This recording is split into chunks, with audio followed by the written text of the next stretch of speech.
Hey, what's up, guys? Horror Infinite here. I just wanted to do a short little review type video on the FNAF movies. And by the judging by the title of this video, I just wanted to express my opinion on why I think Sam Raimi would be the perfect choice to direct the third installment, because he is very experienced with horror, and I think he'd be great at blending that horror into a PG-13 movie, since all the FNAF movies are PG-13, which is okay, but I just really wish that they were scarier. So, my first point I want to make is the tension. So tension plays a big part in FNAF. FNAF is really great and well known for its tension building, its suspense. The games are they excel in that. They're great. But the FNAF movies, they seem to miss the actual point of that. They think it's mostly just jump scare, like, oh, in your face, and then nothing else happens, and then next minute and a half there's going to be another jump scare. That's not what FNAF is. I mean, yeah, it's known for its jump scares, but that's not the main point of it. In FNAF, the scariest part is not the jump scare.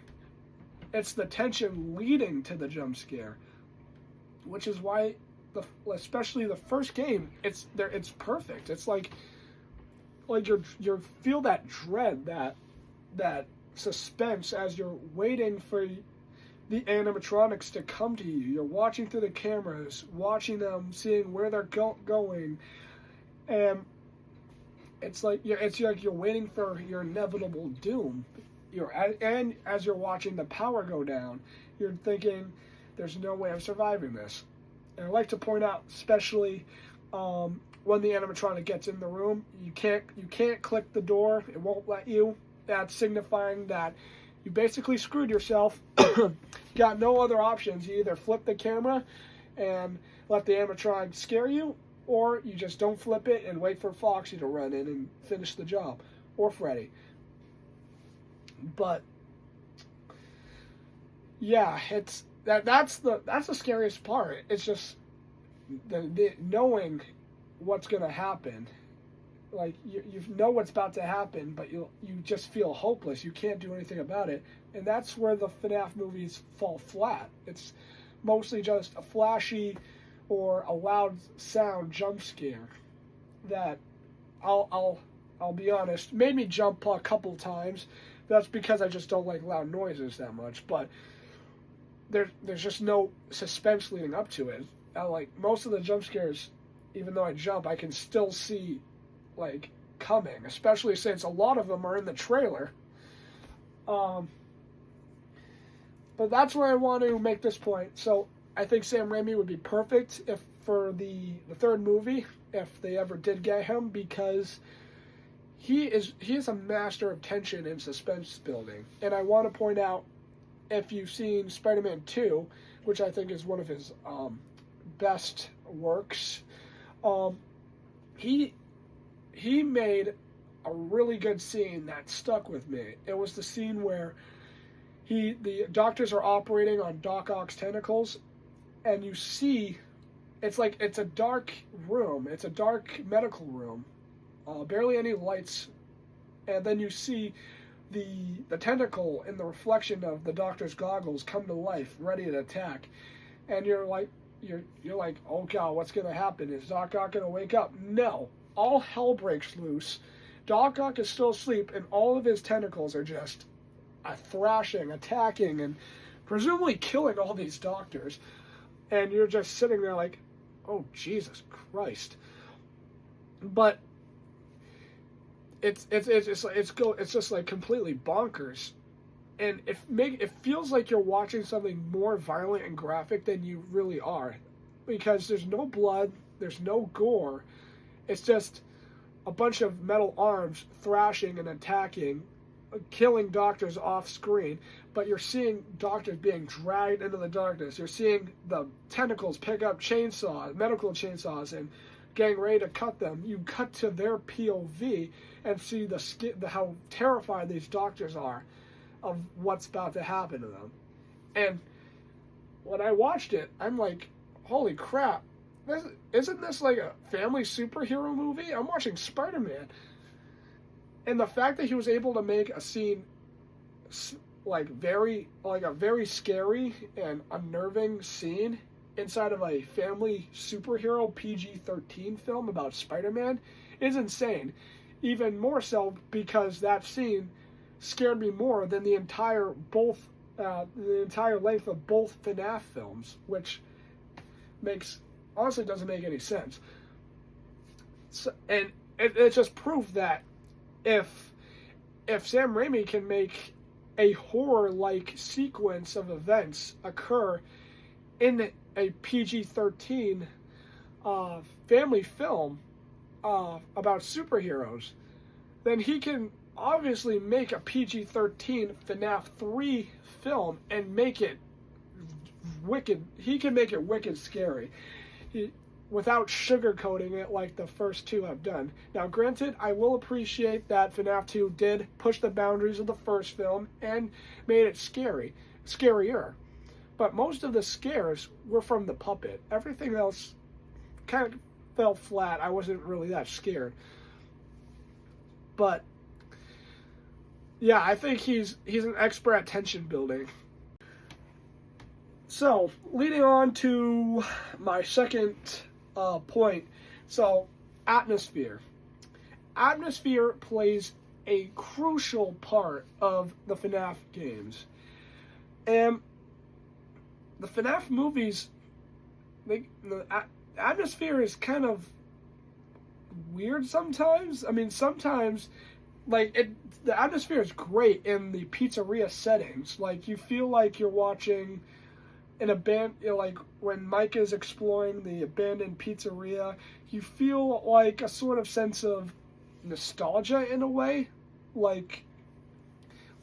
as it reminds you of kind of like an old 90s Chuck E. Cheese type restaurant that's been abandoned and sitting there for quite a while. It feels like you're watching something lost in time, kind of, but it still gives you that uneasy, eerie feeling, like it's all abandoned, because it is, which the FNAF games also do in the entire game. You feel that sense of dread, but also eeriness, looking at all the abandoned rooms, seeing how there's cobwebs surrounding and trash surrounding the building, even though it still looks like a lighthearted place for families to go.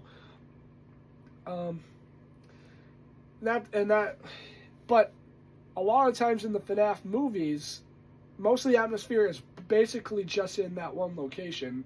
Outside of the pizzeria, the atmosphere is just kind of meh. I mean, I guess that's the point, because you're going from a modern location to an area that was locked away and closed for a few years, which I guess makes sense, but I don't know. The atmosphere just didn't strike me as creepy or eerie as how the games present them. Especially FNAF 3. FNAF 3 atmosphere is phenomenal.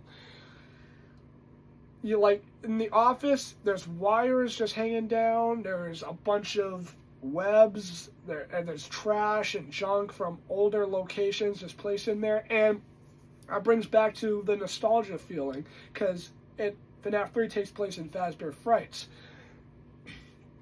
Fazbear Frights was meant to be a horror attraction that brought nostalgia to people who went there. It was supposed to create a scary feeling, but also bring nostalgia, as it did bring in old artifacts from the original pizzerias from prior years. So Sam Raimi could do a lot of stuff with that. Like, he's great with atmosphere, especially in his horror films. He knows how to make a gothic style, like, terrorizing feel to his movies. especially in, I'm gonna give another example, Spider-Man 3. And I'm only saying the Spider-Man movies because these are also proof that PG-13 movies can have horror elements in them, and they don't have to be sugar-coated. So, take the scene with Spider-Man 3, during the Venom transformation. Eddie Brock, he's in a church, and the symbiote merges onto him, and he becomes Venom. There's this whole gothic aura surrounding the scene, and you feel terror watching this alien consume Eddie. And that's great. That's where Spider-Man 3, throughout, although it has a lot of its faults, that's where it excels in the gothic atmosphere. It does. In short, I just want FNAF 3 to work. I really do. I love the first and second movie, but I want FNAF 3 to take itself much more seriously. They can keep the PG-13 rating. That's fine. If they have to, that's fine. But I just don't want the horror to sugarcoat itself like how it's been in the first two movies. I want it to be more like FNAF 2, but really bring that horror and make it scarier. We could still keep the PG-13 rating, but if we have Sam Raimi, we can definitely get a terrifying yet really cool and badass FNAF 3 movie that I think would work really well. Because once again, Sam Raimi he's perfect at creating tension, fear, horror. He's great at horror elements, and he's great with atmosphere. All of that combined with the help of Scott Cawthon's creative control and narrative can really make this a really good movie if he were to be selected or asked to do it. So, yeah, if we can actually get that to happen, if we can have Sam Raimi be a part of this, we could actually get a really good FNAF movie. Because I just want this movie to make me feel like the fear I had when I played FNAF 3. When I played all the other FNAF games, I want to feel that uneasiness, that sense of dread, because it's a horror movie. But, you know, I don't know. This is just my opinion. Honestly, you can have your opinion. Let me know what you guys think. Should Sam Raimi direct FNAF 3? And now it's probably too late since they're already in production, but this is, what do you guys think? How do you think he would do with this type of movie? And, yep, that's about it, guys. Thank you always for watching. Please subscribe if this is your first time watching me. And I'll see you in the next video. Peace out.